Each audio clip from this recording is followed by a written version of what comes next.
नमस्कार वाला पेन्शनर मित्रों, निवृत्त कर्मचारी मित्रों, भाईओ तथा बहनों, स्वागत है आप सौનું આપણી પોતાની યુટ્યુબ ચેનલ પેન્શન ગુજરાતમાં। તો મિત્રો, આજના આ લેટેસ્ટ અને ખૂબ જ મહત્વના વિડીયોમાં આપણે એક એવી માહિતી વિશે વાત કરવાના છીએ જે માત્ર કેન્દ્રીય કર્મચારીઓ માટે જ નહીં પરંતુ લાખો પેન્શનરો માટે પણ ખૂબ જ મહત્વની છે।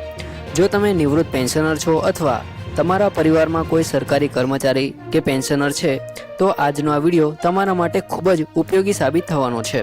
તો મિત્રો, આજે તારીખ 3 ઓગસ્ટ 2026ના રોજ સંસદમાં આપવામાં આવેલા મહત્વના જવાબના આધારે આપણે જાણીશું કે 8મા પગાર પંચને લઈને હાલમાં શું સ્થિતિ છે, ફિટમેન્ટ ફેક્ટર અંગે સરકારનું શું કહેવું છે, 3 સભ્યોના પરિવારને બદલે 5 સભ્યોના પરિવારને આધાર માનવાની માંગ ક્યાં સુધી પહોંચી છે અને આ સમગ્ર મામલાની અસર ભવિષ્યમાં કર્મચારીઓ તેમજ પેન્શનરો પર કેવી રીતે પડી શકે છે। તેથી વિડીયોને અંત સુધી જરૂરથી જોતા રહેજો, કારણ કે વચ્ચેની એક પણ માહિતી ચૂકશો તો આખો વિષય સમજવામાં મુશ્કેલી પડી શકે છે।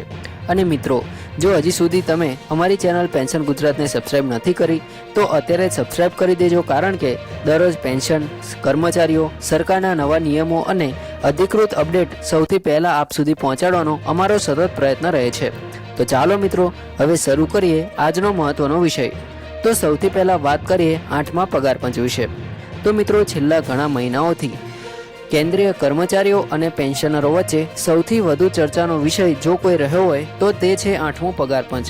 દરેક વ્યક્તિ જાણવા માંગે છે કે નવો પગાર કેટલો વધશે, પેન્શનમાં કેટલો ફેરફાર આવશે અને સૌથી મહત્વની વાત એટલે કે ફિટમેન્ટ ફેક્ટર કેટલો રહેશે। તો તાજેતરના સમયમાં સોશિયલ મીડિયા પર અનેક પ્રકારના દાવા કરવામાં આવી રહ્યા છે। ક્યાંક કહેવામાં આવે છે કે ફિટમેન્ટ ફેક્ટર નક્કી થઈ ગયો છે, તો ક્યાંક એવો દાવો કરવામાં આવે છે કે પરિવારના 3 સભ્યોને બદલે હવે 5 સભ્યોના આધારે પગાર નક્કી થશે। પરંતુ મિત્રો, આવા તમામ દાવાઓ વચ્ચે સંસદમાં એક મહત્વનો પ્રશ્ન પૂછવામાં આવ્યો હતો, જેના જવાબે ઘણી બાબતો સ્પષ્ટ કરી દીધી છે। મિત્રો, હવે સમજીએ કે આખરે પ્રશ્ન શું પૂછવામાં આવ્યો હતો। તો રાજ્યસભામાં સાંસદ જાવેદ અલી ખાને સરકારને સીધો પ્રશ્ન કર્યો હતો કે હાલમાં કર્મચારી સંગઠનો દ્વારા એવી માંગ કરવામાં આવી રહી છે કે પગાર નક્કી કરતી વખતે માત્ર 3 સભ્યોના પરિવારને નહીં પરંતુ 5 સભ્યોના પરિવારને આધાર માનવામાં આવે। આ માંગ અંગે શું પગાર પંચમાં ચર્ચા ચાલી રહી છે? તો મિત્રો, શું કર્મચારી સંગઠનોની રજૂઆતને ગંભીરતાથી સાંભળવામાં આવી રહી છે અને શું સરકાર પાસે તેની કોઈ માહિતી ઉપલબ્ધ છે? તો મિત્રો, આ પ્રશ્ન લાખો કર્મચારીઓ અને પેન્શનરો માટે ખૂબ જ મહત્વનો હતો, કારણ કે આનો સીધો સંબંધ ભવિષ્યના પગાર અને પેન્શન સાથે જોડાયેલો છે। મિત્રો, હવે વાત કરીએ સરકારે શું જવાબ આપ્યો તેના વિશે। તો નાણાં રાજ્યમંત્રી શ્રી પંકજ ચૌધરીએ 28 જુલાઈના રોજ લેખિત જવાબ આપતા સ્પષ્ટ જણાવ્યું કે 8મો પગાર પંચ પોતાની કામગીરી માટે સંપૂર્ણ રીતે સ્વતંત્ર છે।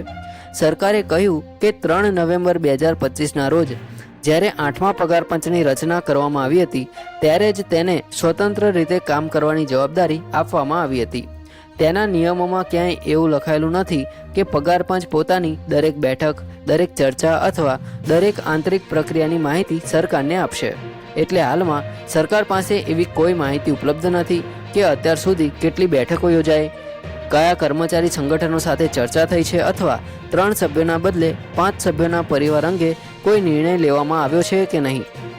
મિત્રો, આ જવાબ ખૂબ જ મહત્વનો છે, કારણ કે છેલ્લા કેટલાક દિવસોથી સોશિયલ મીડિયા પર અલગ અલગ પ્રકારના દાવા કરવામાં આવી રહ્યા હતા, પરંતુ સરકારના આ જવાબથી, આ સત્તાવાર જવાબથી એક વાત સ્પષ્ટ થઈ ગઈ છે કે હજી સુધી કોઈ અંતિમ નિર્ણય જાહેર થયો નથી। મિત્રો, હવે વાત કરીએ કે આખરે 3 સભ્યો અને 5 સભ્યોનો મુદ્દો શું છે। તો મિત્રો, જ્યારે પણ કોઈ પગાર પંચ મિનિમમ સેલેરી અને ફિટમેન્ટ ફેક્ટર નક્કી કરે છે ત્યારે સામાન્ય રીતે એક પરિવારના 3 સભ્યોને આધાર માનવામાં આવે છે। તેમાં કર્મચારી, તેમના જીવનસાથી અને એક બાળકનો સમાવેશ કરવામાં આવે છે। આ 3 સભ્યોના જીવન નિર્વાહનો ખર્ચ ધ્યાનમાં રાખીને બેઝિક સેલેરીનું માળખું તૈયાર કરવામાં આવે છે। પરંતુ હાલમાં કર્મચારી સંગઠનોનું કહેવું છે કે આજના સમયમાં પરિસ્થિતિ ઘણી બદલાઈ ગઈ છે, મોંઘવારી સતત વધી રહી છે, મોટાભાગના કર્મચારીઓ પોતાના વૃદ્ધ માતા પિતાની પણ જવાબદારી નિભાવે છે। એટલા માટે પરિવારના સભ્યોની સંખ્યા 3ને બદલે 5 માનવી જોઈએ। જો 5 સભ્યોના ખર્ચને આધારે પગાર નક્કી કરવામાં આવે તો મિનિમમ બેઝિક સેલેરી અને ફિટમેન ફેક્ટર બંનેમાં ફેરફાર આવી શકે છે. આ જ કારણ છે કે હાલમાં આ મુદ્દો ખૂબ ચર્ચામાં છે. મિત્રો, હવે સૌથી મોટો પ્રશ્ન એ છે કે શું ખરેખર 5 સભ્યોના આધારે ફિટમેન ફેક્ટર નક્કી થશે? તો મિત્રો, હાલમાં તેનો જવાબ કોઈ પણ વ્યક્તિ ચોક્કસ રીતે આપી શકતો નથી, કારણ કે સરકારે પોતાના જવાબમાં ક્યાંય એવું કહ્યું નથી કે આ પ્રસ્તાવ સ્વીકારી લેવામાં આવ્યો છે, અને સરકારે એવો પણ ઇનકાર કર્યો નથી કે આ શક્ય નથી. સરકારે માત્ર એટલું જ કહ્યું છે કે આ સમગ્ર પ્રક્રિયા સ્વતંત્ર પગાર પંચની છે અને હાલમાં તેની આંતરિક ચર્ચાની માહિતી સરકાર પાસે ઉપલબ્ધ નથી, એટલે હાલમાં કોઈ પણ પ્રકારનો અંતિમ નિર્ણય આવ્યો નથી. મિત્રો, હવે એક મહત્વની વાત સમજીએ કે આખરે ફિટમેન ફેક્ટર શું છે. તો ફિટમેન ફેક્ટર એ એક એવો ગુણાંક છે જેના આધારે કર્મચારીઓની બેઝિક સેલેરીમાં વધારો કરવામાં આવે છે.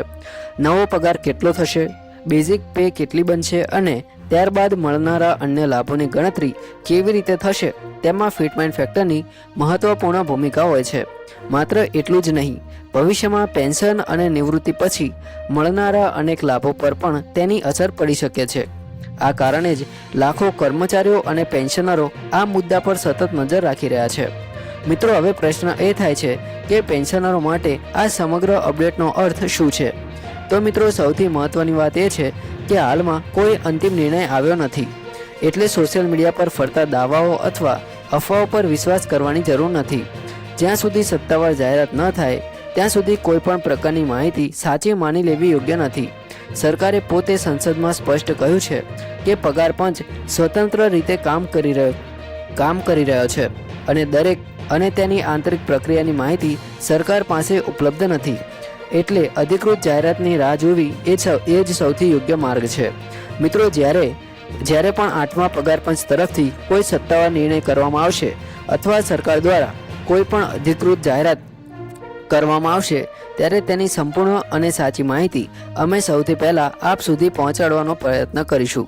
તેથી અને મિત્રો, હવે આપણે આગળની વાત કરીએ કે મહત્વની વાત, તો હાલમાં સોશિયલ મીડિયા, યુટ્યુબ અને અલગ અલગ વેબસાઇટ પર અનેક પ્રકારના દાવા કરવામાં આવી રહ્યા છે.